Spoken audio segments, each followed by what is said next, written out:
E vem conferir a crítica do filme Garra de Ferro.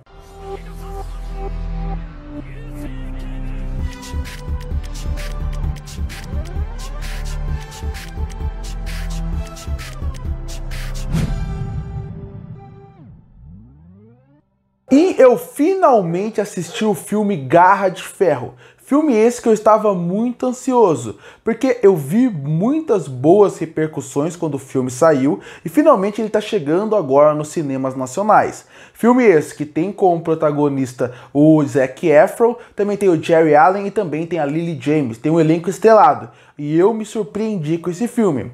Quando eu entrei no filme, eu não sabia muito bem o que esperar sobre ele. Eu sabia que era um filme sobre luta livre, mas mais pro wrestling, que é aquele WWE praticamente, que hoje em dia é conhecido mais assim.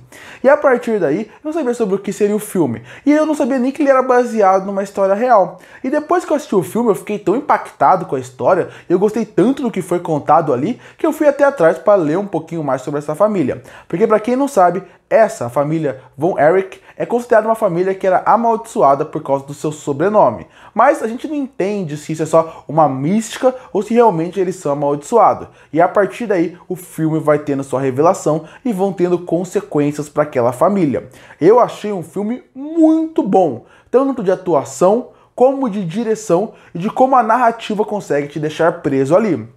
Começando pela parte da direção. Eu gostei muito de como a direção consegue mostrar as lutas. As lutas normalmente não são tão empolgantes assim, porque você sabe que existe uma certa parte fake em tudo aquilo, como normalmente esse tipo de luta é. E aqui eles conseguem fazer um real, eles conseguem deixar com que você esteja imerso naquela luta. E eu gosto muito de como o diretor mostra até certo ponto os bastidores dali, mostrando como eles erram, como eles acertam, como tudo é programado. E isso eu gosto bastante. E por que eu gosto tanto disso? Porque chega num ponto do filme que a personagem da Lily James pergunta pro personagem do Zac Efron se aquelas lutas são fake, se são tudo combinadas ou se realmente acontece. E ele fala que tudo na vida é montagem e que às vezes só precisa saber enganar bem o público. E a partir daí, o filme ele poderia virar uma certa galhofa, mostrando como toda hora eles combinam as coisas, como tudo é feito planejado. E o filme não faz isso. Ele mostra em pequenos detalhes, em pequenos diálogos, em pequenos momentos.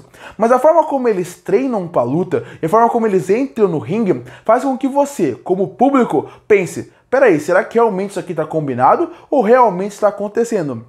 Numa das últimas lutas do filme, envolvendo o personagem do Zac Efron, que ele vai lutar pelo cinturão, ele acaba meio que quase matando uma pessoa e ele acaba sendo desqualificado. Só que depois o cara entra no vestiário como se nada tivesse acontecido. E aí você, como público, acaba pensando: será que aquilo realmente aconteceu? Ou será que realmente foi tudo combinado? E aí entra na genialidade da direção desse filme. Porque o filme trabalha muito bem toda essa direção da luta, da movimentação, com uma boa trilha sonora para fazer você, como público, ficar pensando: será que isso é real? Será que isso não é? E você acaba ficando meio imerso naquilo. E como ele faz isso? Colocando uma direção, colocando um dinamismo para a luta parecer real, ao mesmo tempo que eles conseguem colocar um estilo de luta da TV da época que eu também gosto bastante, lembrando até alguns filmes mais antigos. Então essa parte da direção funciona muito bem. E fora do ringue ele também funciona bem.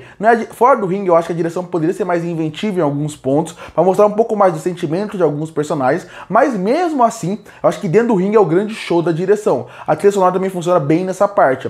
Gosto muito da fotografia do filme, eu gosto muito do filtro que escolheram para passar esse filme, para mostrar um estilo diferente, que dá um estilo diferente para os personagens como um todo. Outro ponto que eu falei que eu gosto bastante são as atuações. Nem todos os atores estão incríveis, mas eu destaco para esses três. A Lily James vai muito bem, o Jeremy Allen, a cada filme que ele aparece, ele mostra como melhor ele é, como melhorando a atuação ele tá, e ele já é um ator incrível. E o Zac Efron é a grande surpresa. Ele vai muito bem nesse papel, ele se destaca muito bem nesse papel. Ele passa o drama e ele passa até a ingenuidade. Ele passa até como o personagem dele é ingênuo em certo ponto, de uma forma muito boa. E eu gosto muito porque fisicamente ele consegue trazer o que o personagem precisava.